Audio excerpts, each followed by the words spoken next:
Hello student, आज आपण सुरू करणार आहोत नवीन टॉपिक, तो म्हणजे थर्मल प्रॉपर्टीज ऑफ मॅटर. ठीक आहे. यामध्ये आपण काय काय स्टडी करणार आहोत. तर सर्वप्रथम पाहणार आहोत हीट अँड टेम्परेचर, त्यानंतर थर्मोमेट्री, त्यानंतर पाहणार आहोत टेम्परेचर स्केल. त्या टेम्परेचर स्केलमध्ये किती स्केल आहेत? एकूण 3. सेल्सिअस स्केल, फॅरेनहाइट स्केल आणि केल्विन स्केल. ठीक आहे. आणि मग या सर्वांवर त्या ठिकाणी आपण बघूया न्यूमेरिकल्स. बेसिकली या 3 स्केलवर न्यूमेरिकल्स आहेत, म्हणजे सेल्सिअसचं कन्वर्जन फॅरेनहाइटमध्ये, फॅरेनहाइटचं कन्वर्जन केल्विनमध्ये वगैरे वगैरे. ठीक आहे. तर या स्केलचं त्या ठिकाणी मी इथे इन्फॉर्मेशन शॉर्टमध्ये दिलेली आहे. ओके. तर या स्केलचं आपण त्या ठिकाणी इन्फॉर्मेशन बघणार आहोत आणि त्यावर न्यूमेरिकल्स. ठीक आहे. तर let's see the one by one. तर सर्वप्रथम आपण या पहिल्या व्हिडिओमध्ये बघणार आहोत हीट. काय पाहणार आहोत? हीट. तर बघा heat.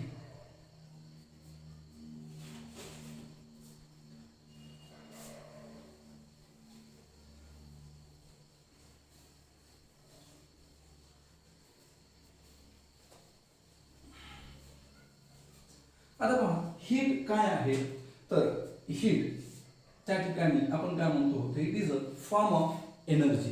It is a form of energy. हीटचं आपण नंतर डिटेल पाहणार आहोत थर्मोडायनामिक्स मध्ये. Heat is the form of energy. It is a, हे एक एनर्जीचं स्वरूप आहे. It is a form of energy आणि जो त्या ठिकाणी कुठून कुठे ट्रान्सफर होतो, तर हायर टेम्परेचर कडून लोअर टेम्परेचर कडे. ठीक आहे. So it is a form of energy. हा एक प्रकारचा काय फॉर्म ऑफ एनर्जी आहे. आणि याला मोजल्या कशा जातं हीटला? It measures in joule. त्याच्यामध्ये मोजलं जातं जूल मध्ये. ठीक आहे. मग आता हीट पण जूल मध्ये मोजलं जाते आणि वर्क पण जूल मध्ये मोजलं जातं. ठीक आहे. मग आता हीट आणि वर्क मध्ये काय नेमकं फरक आहे? युनिट दोघांचाही सेम आहे, पण फरक काय आहे? ठीक आहे. बेसिकली हीट आणि वर्क. हीट ही एक प्रकारची एनर्जीची आहे आणि वर्क पण एक प्रकारचं एनर्जी आहे. ठीक आहे. पण आता हीट मध्ये काय होतं की it is a non mechanical form of energy आणि हा काय मेकॅनिकल फॉर्म ऑफ एनर्जी, ज्यामध्ये आपण वर्क डन, म्हणजे ही कोण आहे तर non mechanical form of energy.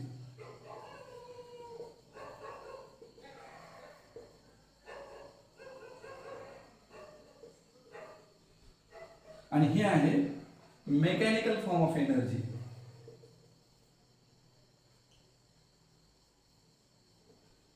म्हणजे म्हणजे याचा अर्थ असा आहे की इथं हीटला जर ट्रान्सफर त्या ठिकाणी करायचं असेल, म्हणजे एनर्जी जर ट्रान्सफर करायची असेल, तर यामध्ये आपल्याला कॉन्टॅक्ट करण्याची गरज नाही किंवा हात लावून ट्रान्सफर करण्याची गरज नाही. ठीक आहे. कॉन्टॅक्टची गरज नाही. So it is a non mechanical form of energy. ठीक. हा, पण वर्क मध्ये मात्र काय आहे की एनर्जी ट्रान्सफर होते, पण यासाठी काय करावं लागतं, हात लावावं लागतात किंवा कॉन्टॅक्टची गरज आहे, कॉन्टॅक्ट करण्याची आवश्यकता आहे. ठीक आहे. म्हणून हा काय झाला मेकॅनिकल फॉर्म ऑफ एनर्जी, तर हा झाला non mechanical form of energy. आणि आपण काय म्हणतो की ही ते फॉर्म ऑफ एनर्जी आहे आणि जो हायर टेम्परेचर कडून लोअर टेम्परेचर कडे त्या ठिकाणी ट्रान्सफर होते. ओके. इथं आपल्याला टेम्परेचर डिफरन्स निर्माण करण्याची गरज आहे. ठीक आहे. तिथं कॉन्टॅक्ट करण्याची गरज नाहीये. तर अशा प्रकारे हीट काय आहे आणि हीटचं फॉर्म काय, म्हणजे हीट काय आहे, तो हीट मोजायची कशामध्ये, जूलमध्ये. मग त्याचे बेसिकली वेगवेगळे भरपूर सारे युनिट आहेत. ओके. आता पॉइंट येतो की टेम्परेचर काय आहे. ठीक आहे. महत्वाचं आपल्याला कन्सेप्ट बघायची ती म्हणजे टेम्परेचर बद्दलची. तर चला ती बघूया आपण.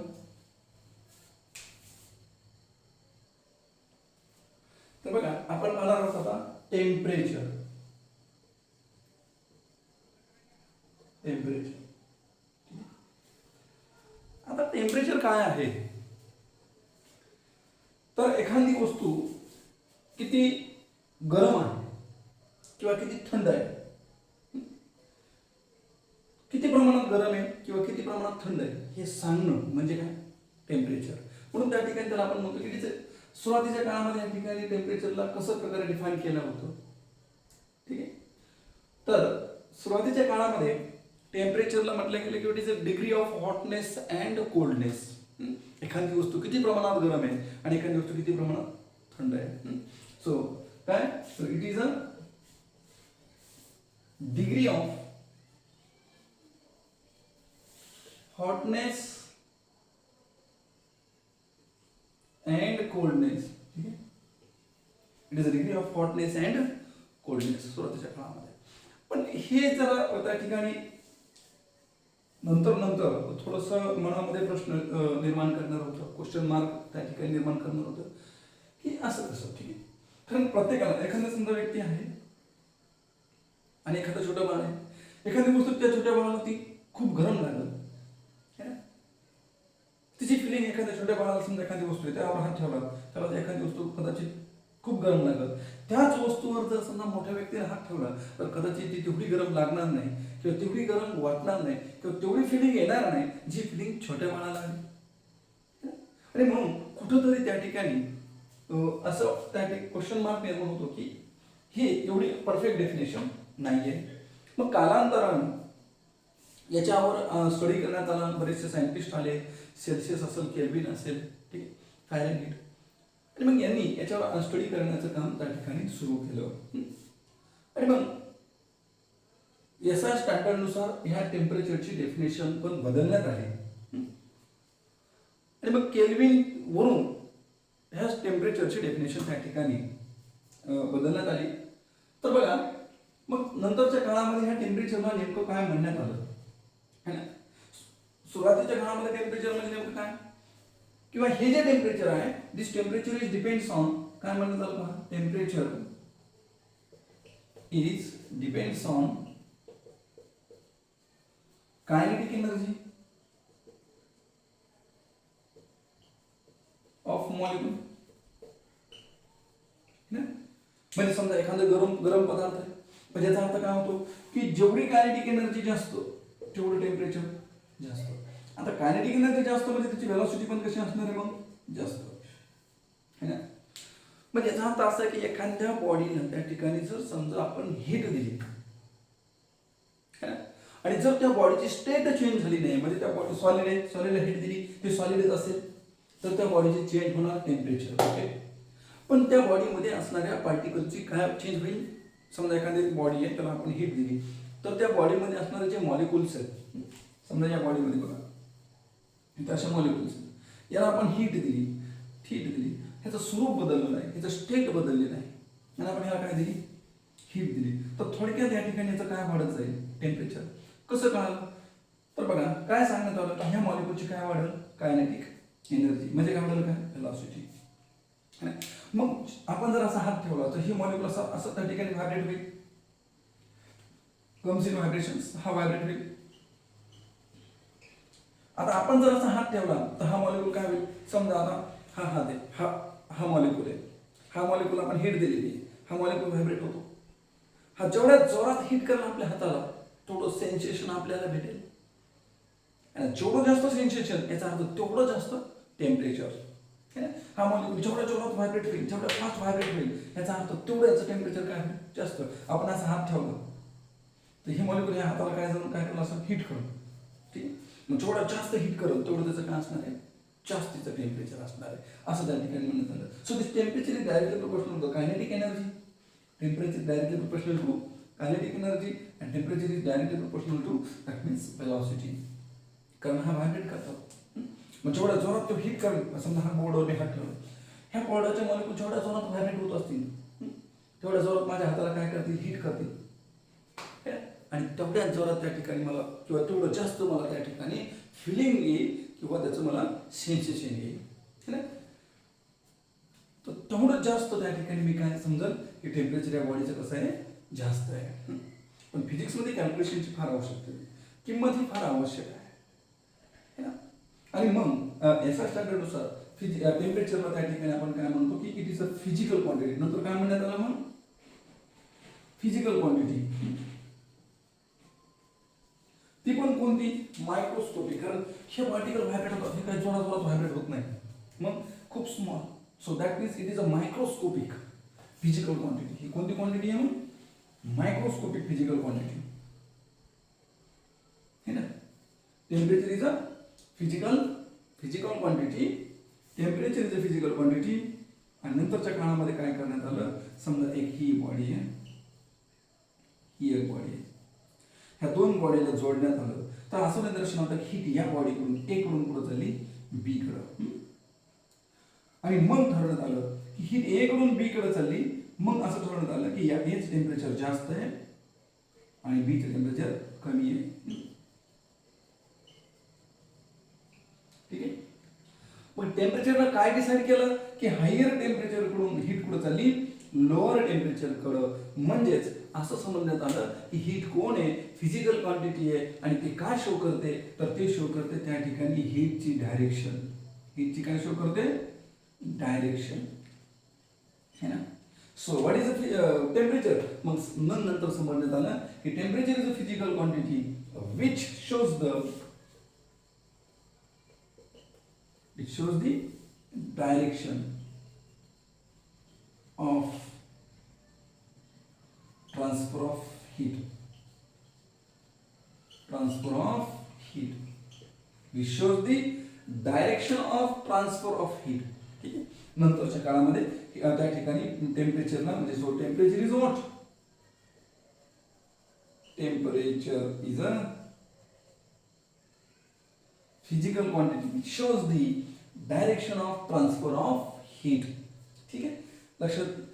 तर अशा प्रकारे या टेम्परेचरची नंतरच्या काळामध्ये डेफिनेशन तयार केली. आणि टेम्परेचर एक एसआय स्टँडर्ड नुसार कशात मोजण्यात येतं, तर ते येतं केल्विन मध्ये. ठीक आहे. आणि मग हे टेम्परेचर मोजमापासाठी नंतरच्या काळामध्ये ठीक आहे एक थर्मोमेट्री एक ब्रँच आणली, ज्याच्या सहाय्याने आपण याचं एम, याचं जे टार्गेट असणार आहे ते काय आहे, तर वेगवेगळ्या बॉडीचं टेम्परेचर मोजता आलं पाहिजे किंवा बॉडीचं टेम्परेचर मोजण्यासाठी एक ब्रँच आणली आणि त्या ब्रँचला त्या ठिकाणी नाव दिलं थर्मोमेट्री. मग या थर्मोमेट्री बद्दल आपण स्टडी करूया. ठीक आहे. लिहून एवढं पॉज करू. तर बघा, समजा ही एक बॉडी आहे ए, यामध्ये असे काही मॉलिक्युल्स आहेत. ओके. आणि या बॉडीचं टेम्परेचर आहे 50 डिग्री सेल्सिअस. एक दुसरी बॉडी आहे, येथे 20 डिग्री सेल्सिअस. तर कोणाचे त्या ठिकाणी मॉलिक्युल्स हे हाय स्पीडने व्हायब्रेट होते. सर्वच या ए बॉडीचे मॉलिक्युल कसे व्हायब्रेट होणार, हाय स्पीडने व्हायब्रेट होणार. आणि याची स्पीड कशी असणार, लो स्पीड. ठीक आहे. लो स्पीड असणार. टेम्परेचर हाय, स्पीड जास्त. टेम्परेचर कमी, स्पीड कमी. या बी. आणि जेव्हा दोन्ही बॉडी आपण एकत्र जोडू त्यावेळेस त्या ठिकाणी ए कडून हीट कोणाकडे जाईल, बी कडे. मग हीट कोणाकडून कोणाकडे गेली, ए कडून बी कडे. हीटची डायरेक्शन शो करण्यावेळेस त्या ठिकाणी एसआय स्टँडर्ड नुसार काय म्हणण्यात आलं, physical quantities and called as temperature. ठीक आहे. या प्रकारे now will see the temperature scale. आता बघा टेम्परेचर स्केल.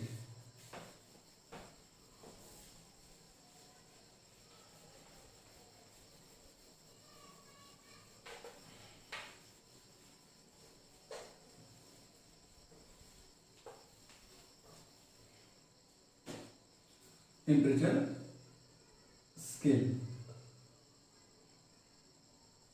ठीक आहे. Temperature scale. ओके. आता टेम्परेचर स्केल म्हणजे काय, नेमकं काय आहे की अशा प्रकारे स्केल की ज्याच्यावर आपण काय मोजमाप करणार आहोत, टेम्परेचर मोजमाप करणार आहोत. ठीक आहे. तर सुरुवातीच्या काळामध्ये जसं की आपण शिकलो की बाबा हॉटनेस अँड कोल्डनेस सर्वांच्या फिलिंग ह्या सेम असतील असं काही नाही. कोणाचे हात रफ असतील त्यांना सेन्सेशन हे थोडंसं वेगळं येऊ शकतं. प्रत्येकामध्ये सेन्सेशन सेम नाही. मग टेम्परेचर स्केलमध्ये काहीतरी रेफरन्स आवश्यक आहे जेणेकरून तो सगळीकडे सेम असला पाहिजे, रेफरन्स. आणि याच्या बाबतीमध्ये सुरुवातीला त्या ठिकाणी स्टडी केला तो म्हणजे सेल्सिअसनं. Celsius scale. सेल्सिअसनं काय केलं की त्यांनी सांगितलं बघा की हा बर्फ, समजा त्याने एक सुरुवातीला आईस घेतला, बर्फ घेतला, आईस. आणि आता समजा आणि या आईसचं टेम्परेचर त्यांनी मानलं 0 डिग्री सेल्सिअस. काय मानलं, 0 डिग्री सेल्सिअस. आता मला सांगा जगामध्ये कुठेही गेलं तर आईस हा समजा 0 डिग्री सेल्सिअसलाच असणार आहे.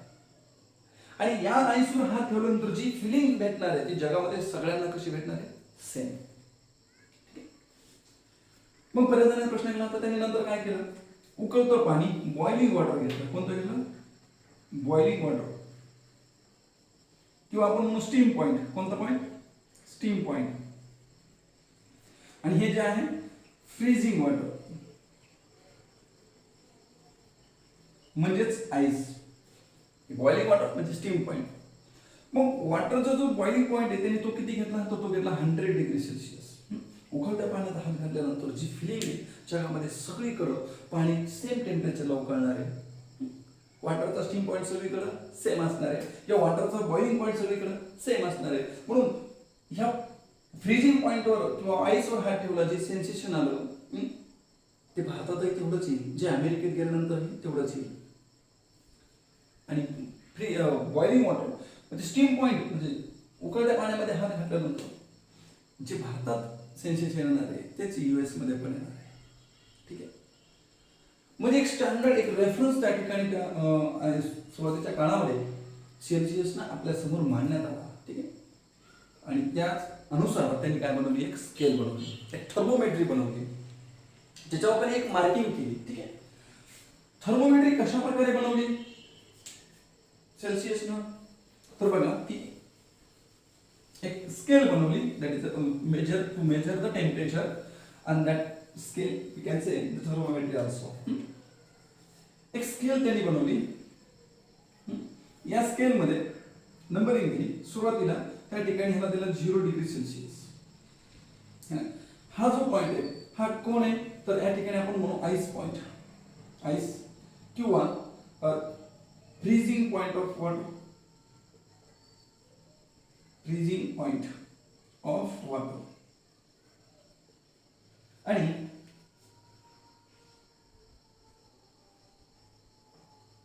स्टीम पॉइंट किंवा बॉइलिंग पॉइंट ऑफ वॉटर, वॉटरचा. आणि त्याला किती त्याने मानलं, तर त्याला मानलं त्याने 100 डिग्री सेल्सिअस. आणि त्या स्केलला त्या ठिकाणी त्यांनी किती पार्ट बनवले, तर ते असे 100 पार्ट बनवले. असे किती पार्ट बनवले त्याने, याचे एकूण टोटल 100 पार्ट बनवले. ठीक, या स्केलवर. तर या स्केलला आपण म्हणतो सेल्सिअस स्केल. सेम काळामध्ये त्या ठिकाणी दुसरी एक स्केल अस्तित्वात होती, ती म्हणजे फॅरेनहीट स्केल. कोणती होती? Fahrenheit scale.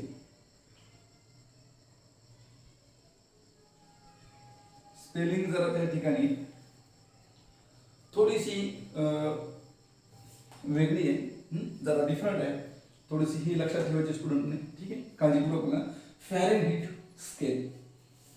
आता फॅरेनहीटनं काय केलं, ह्याच फ्रीजिंग पॉइंटला किंवा याच आईसच्या टेम्परेचर त्याला काय मानलं फॅरेनहीटनं, तर ते मानलं त्या ठिकाणी 32 फॅरेनहीट. काय मानलं? 32 फॅरेनहीट मानलं. तर उकळत्या पाण्याचं किंवा स्टीम पॉइंट ऑफ वॉटर त्याचं टेम्परेचर त्यांनी त्या ठिकाणी मानलं 212 फॅरेनहीट. ठीक आहे. आणि मग एकूण याच्यामधले जे एकूण मधात किती पार्ट पडतात, तर 32 आणि 212 मध्ये जवळपास त्या ठिकाणी 220 एवढे भाग पडतात. ठीक आहे. असं त्या ठिकाणी पण असं नंबरिंग किती येते, सुरुवात जर नंबरिंग केली तर एकूण किती नंबरिंग होऊ शकते, एक एक सॅम्पल असे किती तुकडे होऊ शकतात त्याचे. ठीक आहे.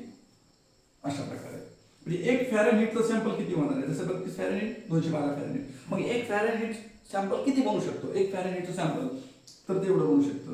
मग एकूण किती फॅरेनहीट दोघांमध्ये बसले, 32 फॅरेनहीट आणि 212 मध्ये, तर ते बसले 220 फॅरेनहीट या ठिकाणी. म्हणजे किती भाग बनवले एक फॅरेनहीटच्या नुसार, 220 फॅरेनहीट. ठीक. आणि मग दुसरा आला तो म्हणजे केल्विन. आणि मग केल्विन स्केल, केल्विननं काय केलं,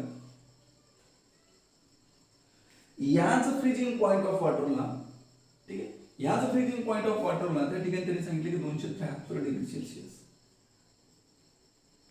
त्याचं टेम्परेचर किती घेतलं, 273 डिग्री, सॉरी 273 केल्विन, म्हणजे 273 केल्विन.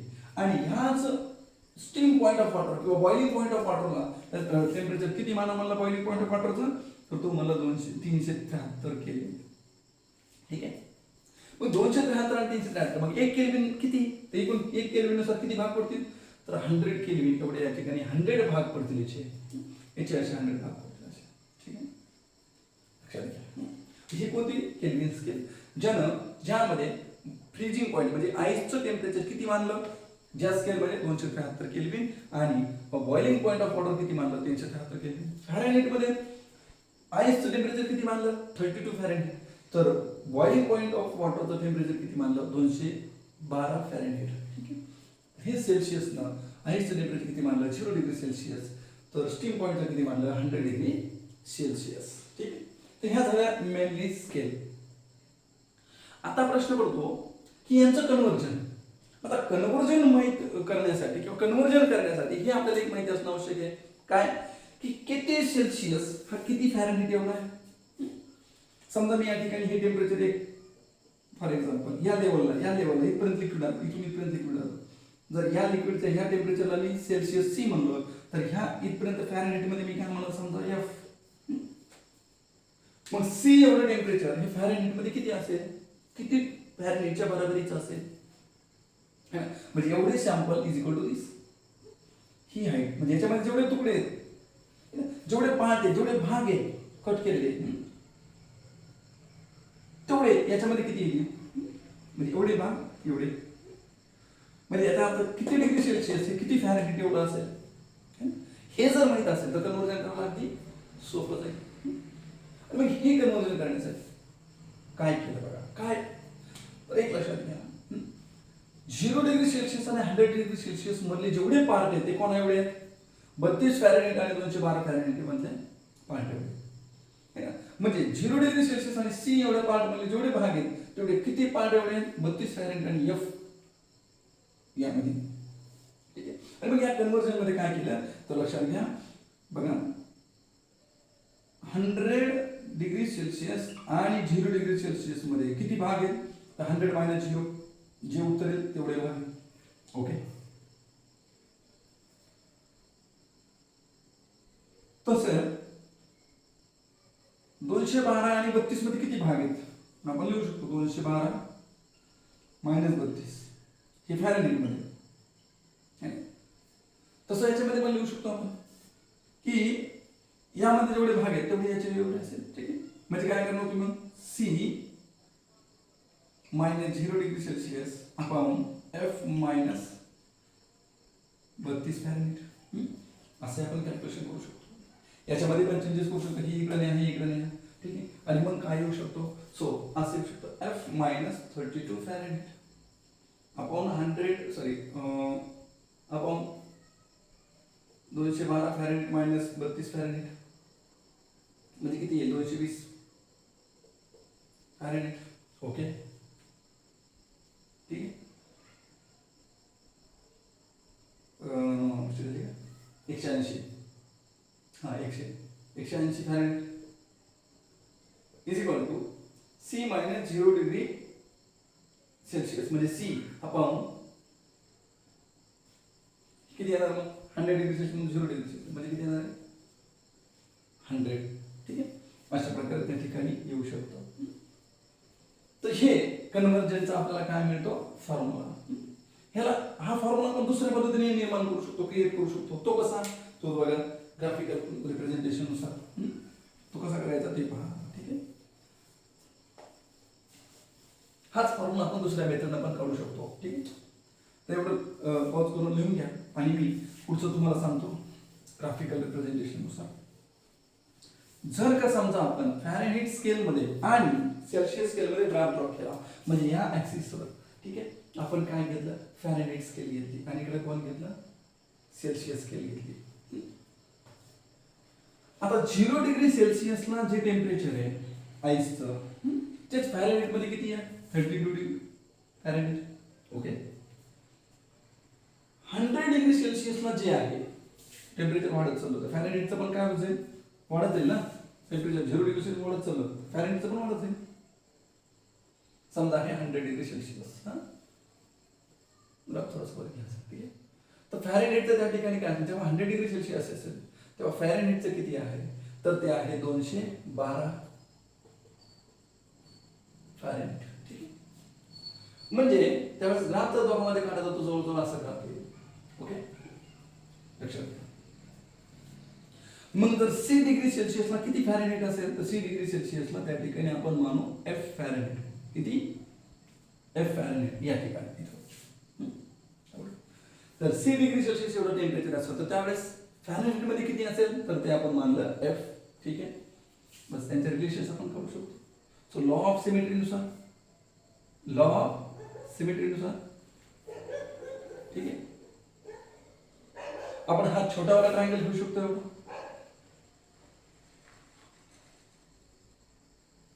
आणि हा मोठा वाला ट्रायंगल. लॉ ऑफ सिमेट्रीनुसार आपण काय करू शकतो? This divided by this and this small divided by large. ठीक आहे, छोटी साइड डिवाइडेड बाय मोठी साइड.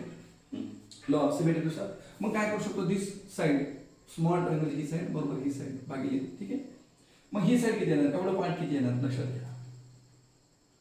ठीक आहे, सो F मधून किती वजा करायचे? मग F -32 फॅरेनहीट अपॉन मोठ्याकडून बघा बरं इथपर्यंत म्हणजे 212 मायनस 32. ओके, ठीक आहे. y ऍक्सिस झाला, x ऍक्सिस झाला. दिस स्मॉल डिवाइडेड बाय लार्ज. आता स्मॉल किती आहे मग? तर C -0 degree Celsius upon large मध्ये पहा बरं. ठीक आहे, एवढं म्हणजे 100 डिग्री सेल्सिअस मायनस दिस 0. So 100 minus 0 degree Celsius. Okay, या प्रकारे. सो शेवटी त्या ठिकाणी काय येऊ शकतं? F -32 212 180. इथे किती येत आहे? C upon 100.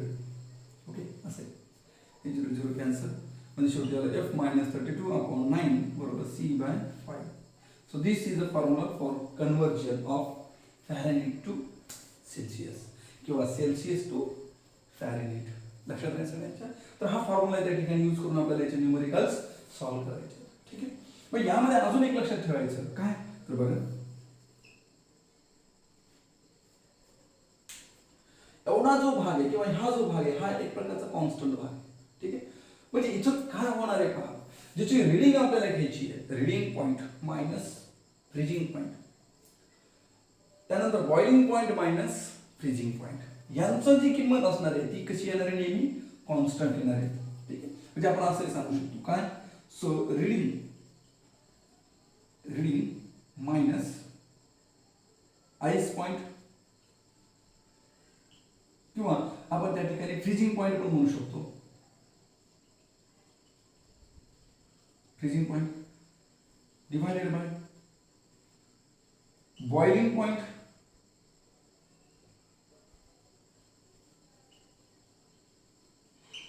Minus freezing point. आणि याची किंमत नेहमी कशी असणार आहे तर कॉन्स्टंट असणार आहे. ठीक आहे, तर हा फॉर्म्युला ध्यानात ठेवा. म्हणजे काय करायचं आहे? दिस मायनस दिस अपॉन दिस मायनस दिस यांची किंमत कधी पण काय येणार आहे? कॉन्स्टंट येणार आहे.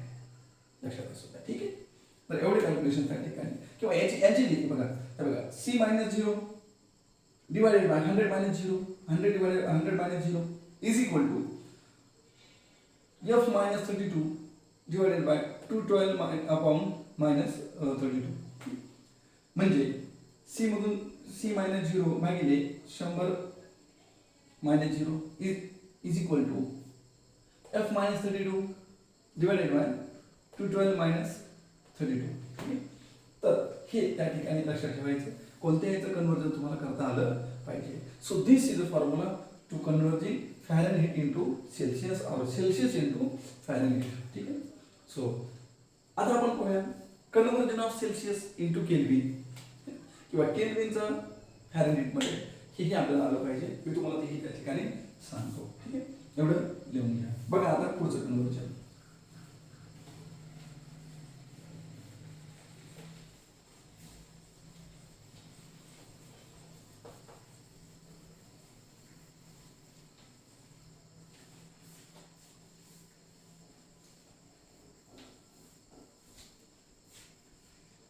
ठीक आहे.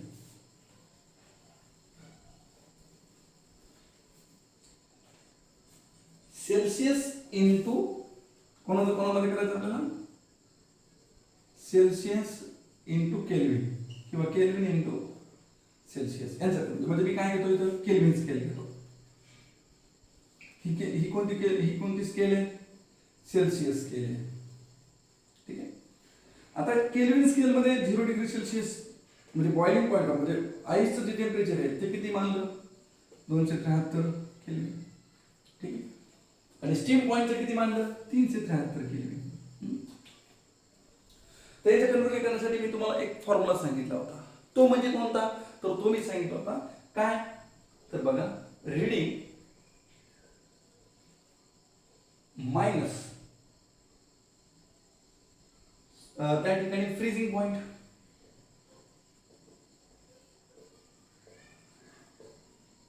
Divided by boiling point minus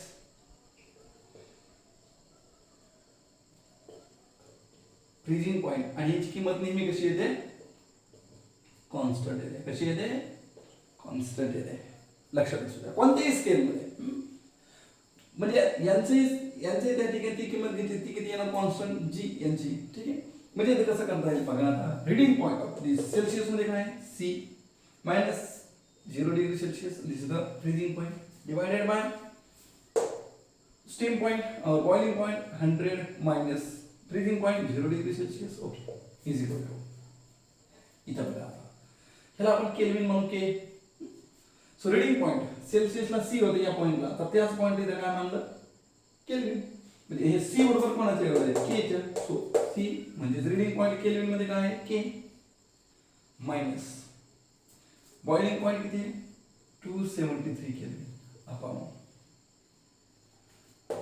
sorry this is the freezing point. Freezing point किती आहे, 273. आता बघा boiling point minus freezing point. Boiling point किती आहे, 373 मायनस फ्रीजिंग पॉइंट किती आहे, 273. ठीक आहे. हे कॅल्क्युलेशन आपण जर केलं, 100 मधून 0 केले 100, सी मधून 0 केले सी, 100 मधून 0 केले 100. ओके, के मायनस 273. इथे 373 मधून 273 गेले, किती उरले, 100. 100 कॅन्सल. म्हणजे सी बरोबर के मायनस 273 किंवा के बरोबर सी प्लस 273. ठीक आहे. म्हणजे जर समजा तुम्हाला 70 डिग्री सेल्सिअस दिलं असेल एक्झाम्पल, ह्याचा कशामध्ये करायचं तुम्हाला, केल्विन मध्ये. तर केल्विन बरोबर सी जागा किती होणार, 70 डिग्री सेल्सिअस म्हणजे 27 अधिक 273 म्हणजे किती आला होते, 300 केल्विन. लक्षात घ्या. म्हणजे फक्त सेल्सिअसचं टेम्परेचर जे दिले सेल्सिअस मधलं टेम्परेचर ते फक्त सीच्या जागेवर ठेवायचं आहे, तुम्हाला भेटेल केल्विन मध्ये. लक्षात घ्यायचं सगळ्यांच्या. तर या प्रकारे कन्वर्जन तुम्हाला करता आलं पाहिजे. असंच कन्वर्जन तुम्ही केल्विनचं त्या ठिकाणी फॅरेनहीट मध्ये पण करू शकता. लक्षात घ्या, फार महत्त्वाची कन्सेप्ट आहे. तर या प्रकारे तुम्हाला करता आलं पाहिजे. ह्याच्यावर आता वेगवेगळे न्यूमेरिकल्स आपण त्या ठिकाणी बघूया. ठीक आहे. आता थर्मोमेट्री मध्ये काय केलेलं आहे, लिक्विड थर्मोमेट्री आहे, गॅस थर्मोमेट्री आहे, या वेगवेगळ्या थर्मोमेट्री पण आहे ज्याच्या सहाय्याने आपण त्या ठिकाणी प्रॅक्टिकलमध्ये टेम्परेचर प्रॅक्टिकली मोजतो. ठीक आहे. पण आपल्याला नीट आणि जीईसाठी महत्त्वाचं आहे ते काय, न्यूमेरिकल्स म्हणजे कॅल्क्युलेशन प्रॉब्लेम्स. ठीक आहे. तर ते आपण याच्यावर बघूया. पॉज करून एवढं लिहून घ्या. तर आपण पाहूया आता न्यूमेरिकल्स. यामध्ये बघा फर्स्ट न्यूमेरिकल कन्वर्ट, बघा convert 27 degree Celsius into Kelvin and Fahrenheit. ठीक आहे. 27 डिग्री सेल्सिअसला आपल्याला केल्विन आणि फॅरेनहीट मध्ये कन्वर्ट करायचं आहे. ठीक आहे. कसं करता येईल मग, तर बघा आता या ठिकाणी परत एकदा स्केल बघा की जर समजा आपण टेम्परेचर सेल्सिअस मध्ये मोजलं तर बॉइलिंग पॉइंट आणि फ्रीजिंग पॉइंट म्हणजे आईस टेम्परेचर किंवा फ्रीजिंग पॉइंट ऑफ वॉटर किती आहे सेल्सिअस मध्ये, 0 डिग्री सेल्सिअस. तर बॉइलिंग पॉइंट किती आहे, बॉइलिंग पॉइंट आहे 100 डिग्री सेल्सिअस. कोणत्या स्केलमध्ये, तर आपण बघितलं सेल्सिअस स्केलमध्ये.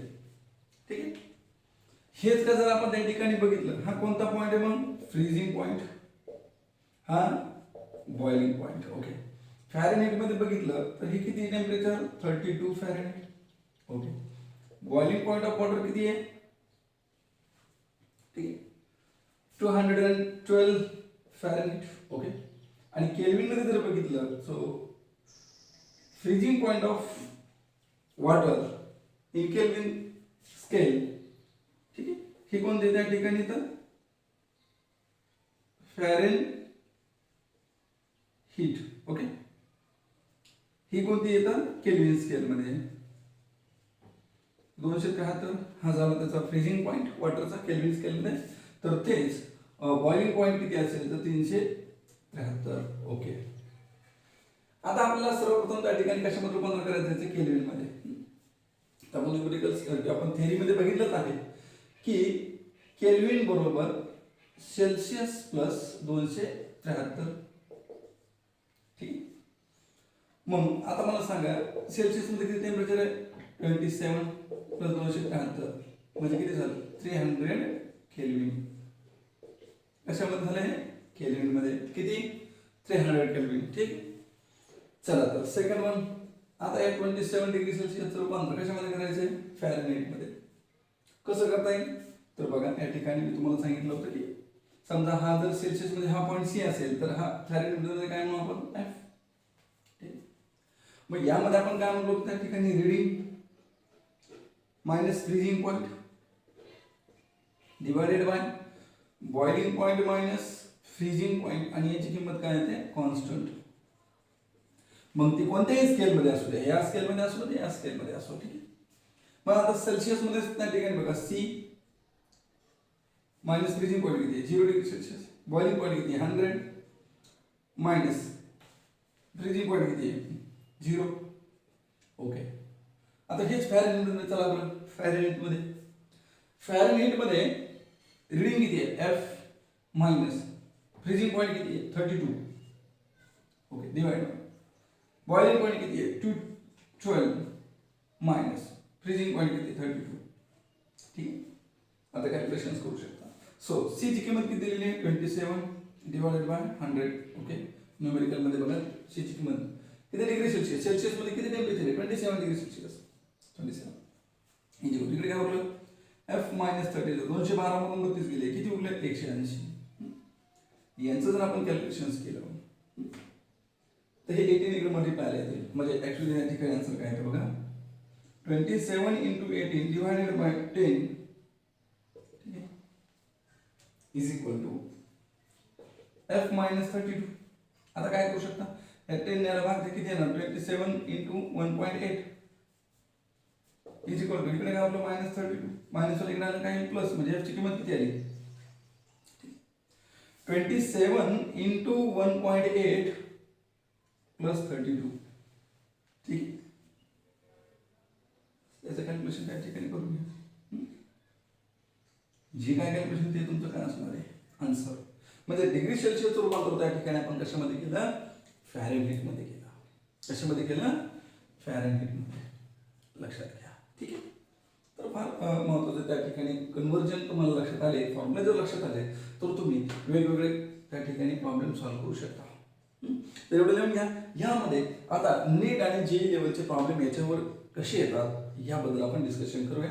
हा जनरल मी तुम्हाला एक प्रॉब्लेम सांगितला. आता नीट आणि जेई साठी बघूया. एवढं पॉज करून लिहून घ्या. तर बघा आता नेक्स्ट न्यूमेरिकल. ठीक आहे. काय आहे द टेम्परेचर ऑफ बॉडी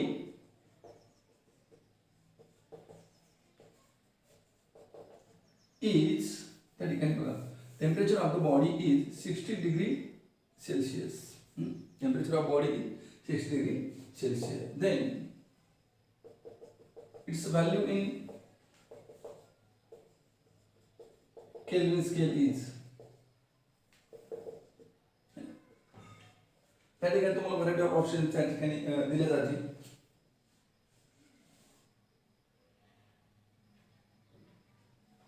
जसे की 120 130. ठीक आहे.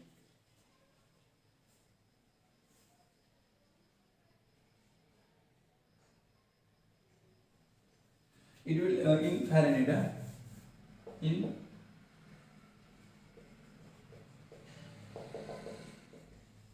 फॅरेनहीट स्केलमध्ये आपल्याला त्या ठिकाणी काढायचं आहे. ठीक आहे, 110 फॅरेनहीट आणि बी असेल त्या ठिकाणी 140 फॅरेनहीट. असं आपल्याला न्यूमेरिकल त्या ठिकाणी दिलंय. सो याचं तुम्हाला कशामध्ये करायचं, कन्वर्ट करायचं आहे फॅरेनहीट स्केलमध्ये. परत एकदा बघा, मी तुम्हाला त्या ठिकाणी स्केल तुमच्या समोर त्या ठिकाणी ड्रॉ केलेली आहे. फॅरेनहीट मध्ये ही फ्रीजिंग पॉईंट किती आहे, हा बॉइलिंग पॉईंट.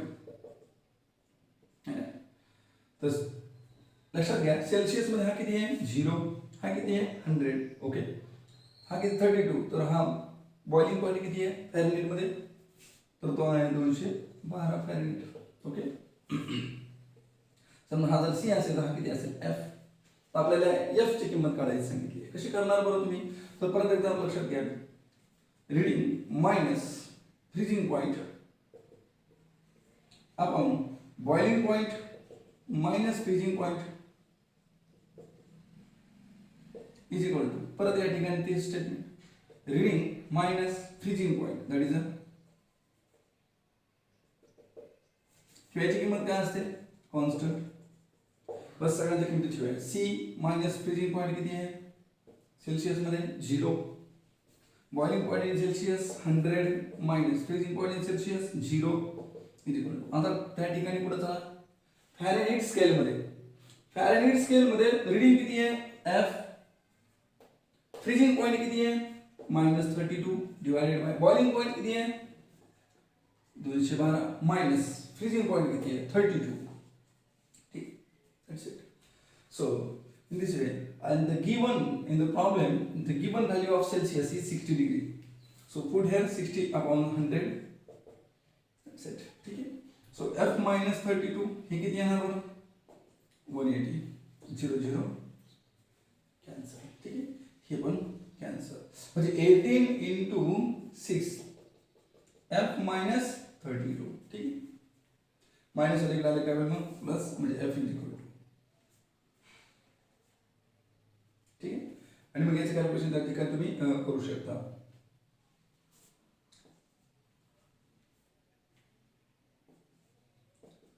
प्लस 32 म्हणजे किती येणार 140 फॅरेनहीट. हे काय आलं तर टेम्परेचर कशामध्ये आलं फॅरेनहीट मध्ये, कोणतं 60 डिग्री सेल्सिअसचा फॅरेनहीट मध्ये. ठीक आहे, तर पॉज करून लिहू शकता. कोणतं ऑप्शन करेक्ट आला आपलं, ऑप्शन डी इज करेक्ट. ठीक आहे, तर बघा हे एक numerical, the temperature of a body is 98.6 Fahrenheit, then its value in Kelvin scale is, body 98.6 Fahrenheit मध्ये टेम्परेचर दिले, कन्वर्ट करायचे केल्विन स्केल मध्ये. म्हणजे एक स्केल कशामध्ये फॅरेनहीट जसं की ही, आणि एक कशामध्ये केल्विन मध्ये. आता मला सांगा केल्विन मध्ये तुम्ही याचं कन्वर्जन करू शकता. फ्रीजिंग पॉइंट मधला त्या ठिकाणी केल्विन स्केल मध्ये फ्रीजिंग पॉइंटचं टेम्परेचर किती घेतलं तर 273, ऍक्च्युअली 1.5 आहे. ठीक आहे, आपण सहसा 273 जण ठेवतो, पण पुढची जो पॉइंट आहे, पुढची जी व्हॅल्यू आहे ती किती 273.15. ठीक आहे, इथे किती येणार मग ही बॉइलिंग पॉइंट किती आहे तर 373.15 केल्विन. ठीक आहे, हा 0.15 हा ऍक्च्युअल मध्ये त्या ठिकाणी रियालिटी मध्ये ही व्हॅल्यूज आहे. ठीक आहे, तर मग बघा आता या ठिकाणी आपण काय करू शकतो, ह्या किमती थोडंसं लक्षात घेऊ. बघा ह्या ज्या किमती आहेत यांचं जे कन्वर्जन आपण त्या ठिकाणी काय सांगितलंय पहा, तर reading point minus general formula काय, reading point minus freezing point upon boiling point minus freezing point, आणि यांची किंमत काय असते कॉन्स्टंट. रीडिंग घ्यायचं minus this, boiling minus freezing. ठीक आहे, म्हणजे मायनसला फ्रीजिंग पॉइंटच घ्यायचा, मायनसला काय घ्यायचं फ्रीजिंग पॉइंटच घ्यायचा. ठीक आहे, याची किंमत कधी पण कॉन्स्टंट आहे. मग ह्याला किती केल्विन स्केल मध्ये असो, केल्विन मध्ये के घेऊ, फॅरेनहीट मध्ये एफ घेऊ. फॅरेनहीट मध्ये जरी असेल तरी पण त्या ठिकाणी सेम फॉर्म्युला, आणि केल्विन मध्ये जरी असेल तरी पण सेम फॉर्म्युला, आणि सेल्सिअस मध्ये जरी असेल तरी पण सेम फॉर्म्युला. किंवा त्यांनी एक्झाम मध्ये न्यूमेरिकल्सला किंवा एक्झाम्पल मध्ये त्यांनी स्वतःचे काही स्केल दिले असेल तरी पण फॉर्म्युला सर्वांसाठी हाच. ठीक आहे, एवढं मात्र लक्षात ठेवायचं आहे. जर का आपल्याला प्रॉब्लेम इझिली सॉल्व्ह करायचे असतील तर रीडिंग पॉइंट आता what is value in Kelvin scale, आपल्याला केल्विन स्केलमध्ये किंमत काढायची आहे. केल्विन स्केलमध्ये रीडिंग व्हॅल्यू किती आहे की के मायनस फ्रीजिंग पॉईंट किती आहे 273.15 kelvin. Okay divide boiling point किती आहे 373.15 kelvin minus freezing point 273.15 kelvin. Okay आता हेच फॅरेडे मध्ये बघा बरं रीडिंग किती आहे. किती रीडिंग दिली आपल्याला 98 ठीक आहे मायनस फ्रीजिंग पॉईंट किती आहे 32 ठीक आहे. थोडंसं इकडे देतो जागा अपुरी पडू लागली आपल्याला. रीडिंग पॉईंट केल्विन मध्ये के फ्रीजिंग पॉईंट किती आहे 273.15 divided by boiling point 373.15 minus 273.15 is equal to आता फॅरेनहाइट मध्ये चला रीडिंग किती आहे फॅरेनहाइट मध्ये किती रीडिंग दिली 98.6 मायनस फ्रीजिंग पॉईंट किती आहे 32 डिवाइडेड बाय बॉइलिंग पॉईंट किती आहे 212 minus freezing point 32 that's it. ठीक आहे कॅल्क्युलेट करा यू विल गेट आन्सर. काय ना हे किती येणार 100 ओके मायनस 273.15 तसं ठीक आहे 98.6 मधून किती गेले 32 म्हणजे उरले किती जवळपास 6.6 आणि 6 ठीक आहे इथे किती उरले 180 ओके 0 0 कॅन्सल ठीक. हे डिवाइडची इकडे आलं काय मग मल्टिप्लाय म्हणजे ऍक्च्युअल मध्ये त्या ठिकाणी बघा तुम्ही त्या ठिकाणी हे पॉज करून लिहून घेऊ शकता. मी या स्केलच्या जागेवर त्या ठिकाणी पुढचं कॅल्क्युलेशन करतो थोडीशी जागा पुरी पडते ऍडजस्ट करूया. आता काय करणार आहोत आपण हा डिवाइडच्या इकडं मल्टिप्लायला म्हणजे किती येणार K minus 273.15 okay is equal to हा तिकडे गेलो मल्टिप्लाय म्हणजे 66.6 इंटू 10 म्हणजे किती झाले 666 डिवायडेड बाय किती 18 ओके मायनस वाला तिकडे गेला काय होईल मग प्लस यांचं जर कॅल्क्युलेशन आपण केलं तर हे कॅल्क्युलेशन आपल्याला किती भेटू शकतं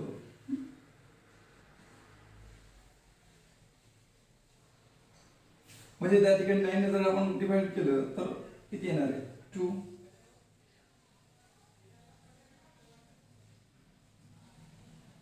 ठीक आहे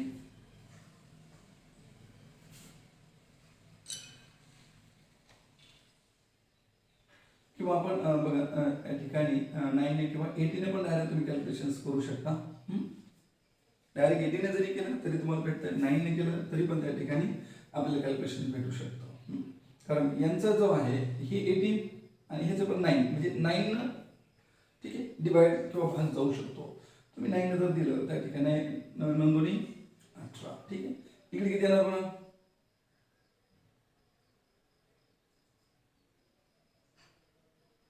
ठीक आहे 9 इंटू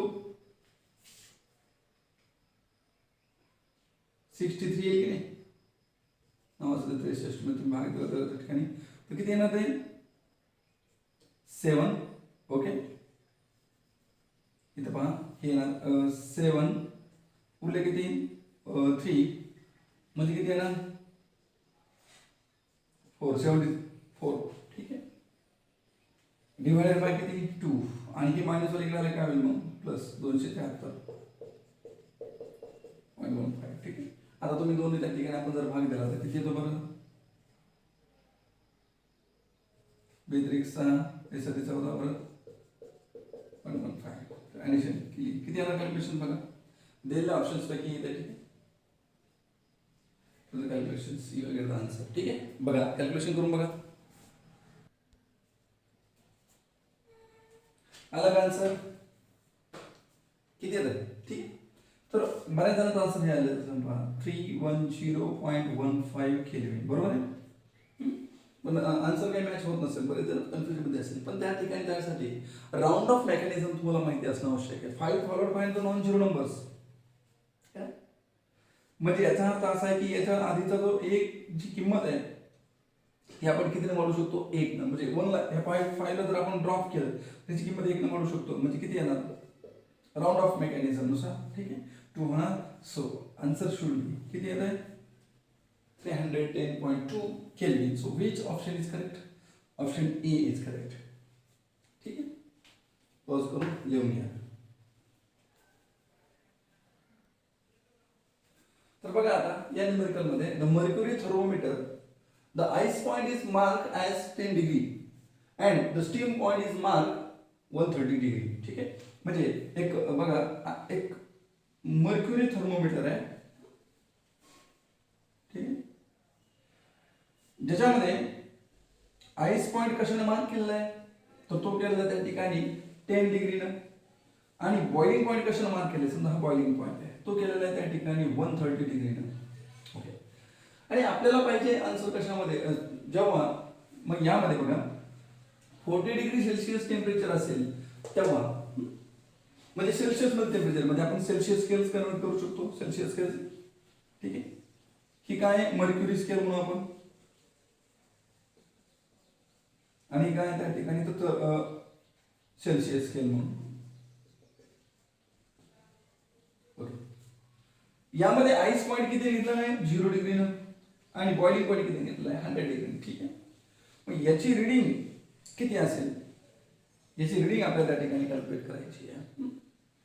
याची रिडिंग किती दिलेली आहे? समजा 40 डिग्री सेल्सिअस. तर ह्याची रिडिंग आपण आर म्हणू, आणि that R we want to find out. ठीक आहे, तर कसं करणार? रिडिंग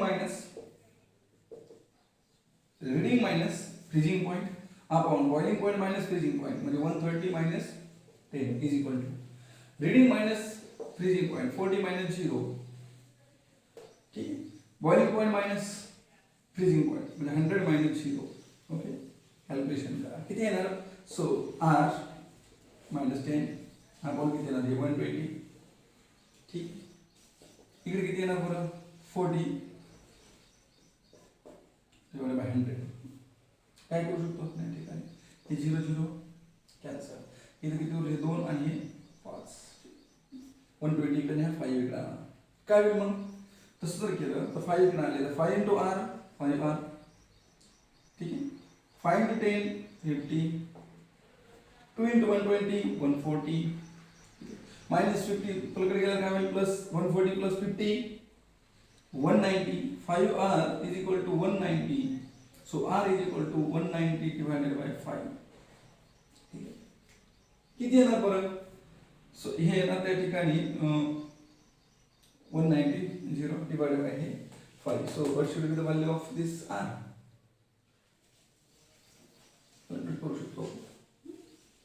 किती येईल?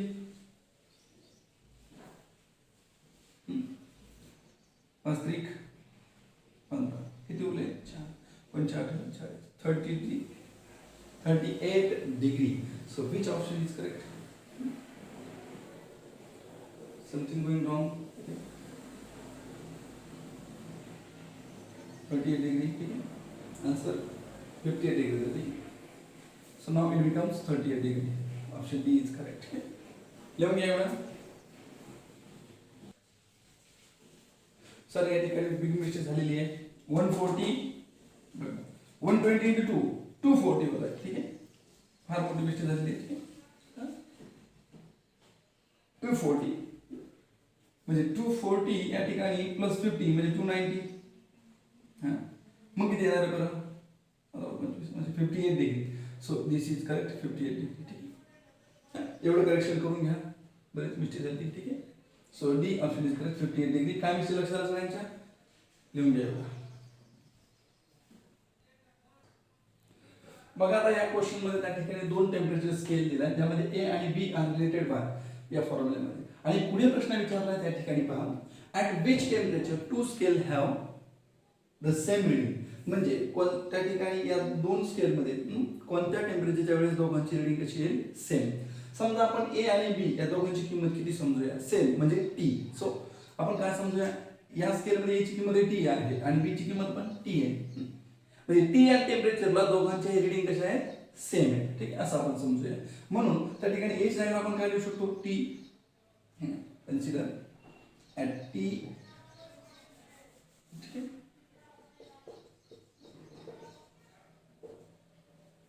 T at T temperature, and both reading are same. Your both scale have same reading. Have same reading. ठीक आहे. तर मग आपण काय करू शकतो, a ची किंमत t आणि b ची किंमत t घेऊया. म्हणजे t - 42 is equal to b b ची जागेवर आपण t डिवाइडेड बाय किती आहे 110, 72 डिवाइडेड बाय 220. कॅल्क्युलेशन आपण त्या ठिकाणी करू शकतो 2. आता काय हा डिवाइड इकडे आला काय होईल मल्टिप्लाय म्हणजे 2t 84 is equal to t - 72 27. ठीक आहे 72 इष्ट झाली ना 72. ओके. आता काय करू शकतो आपण, प्लस वाला इकडे मायनस वाला इकडे प्लस आणि प्लस वाला इकडे मायनस, म्हणजे 2t मधून हा प्लस वाला इकडे आला काय वाला मायनस. ठीक आहे. आणि हा प्लस मायनस वाला इकडे आला प्लस, म्हणजे 84 - 72. सो आन्सर शुड बी किती होऊ शकतो त्या ठिकाणी बघा 1. So this is a T. म्हणजे +12 डिग्रीला किंवा +12 डिग्री. ठीक आहे. Option C is correct. ह्या टेम्परेचरला दोन्ही स्केलच्या रीडिंग कशा असतील सेम असतील. तर असे प्रश्न आले तर तुम्हाला लक्षात घ्या की त्यावेळेस या दोघांची स्केलची व्हॅल्यू किती घ्यायची सेम. समजा ती मानायची टी आणि त्या टीची किंमत आपल्याला मिळेल. त्या टेम्परेचरला दोन्ही स्केलच्या रीडिंग कशा असतील सेम असतील. फार महत्त्वपूर्ण प्रॉब्लेम आहे, तुम्ही त्या ठिकाणी नोट करू शकता. ठीक आहे घेतलं. ठीक आहे. तर या प्रकारच्या न्यूमेरिकलच्या आधारावर तुम्ही स्वतः काही न्यूमेरिकलची प्रॅक्टिस करा. ठीक आहे. स्वतः प्रॅक्टिस करा तर तुम्हाला हे इझी जाईल. मी फक्त तुम्हाला काही न्यूमेरिकल्स हे एक आयडिया येण्यासाठी त्या ठिकाणी सांगितले. तुम्ही जेवढी ओन प्रॅक्टिस करता तेवढा याचा तुम्हाला फायदा होईल. ठीक. तर नेक्स्ट व्हिडिओमध्ये आपण बघूया त्या ठिकाणी या चॅप्टरवर प्रॉपर्टीज ऑफ किंवा थर्मल प्रॉपर्टीज ऑफ मॅटर या चॅप्टरचा next video that is thermal expansion. Thermal expansion मग याच्यामध्ये काय काय आपण पाहणार आहोत. थर्मल एक्सपान्शन मध्ये त्यामध्ये linear expansion, second one areal expansion. Areal एक्सपान्शनला सुपरफिशियल एक्सपान्शन असं म्हणतात. त्यानंतर व्हॉल्यूम एक्सपान्शन किंवा व्हॉल्यूमेट्रिक एक्सपान्शन, आणि यावर वेगवेगळे न्यूमेरिकल्स आपण त्या ठिकाणी बघूया. ठीक आहे. या ठिकाणी थांबूया. थँक्यू.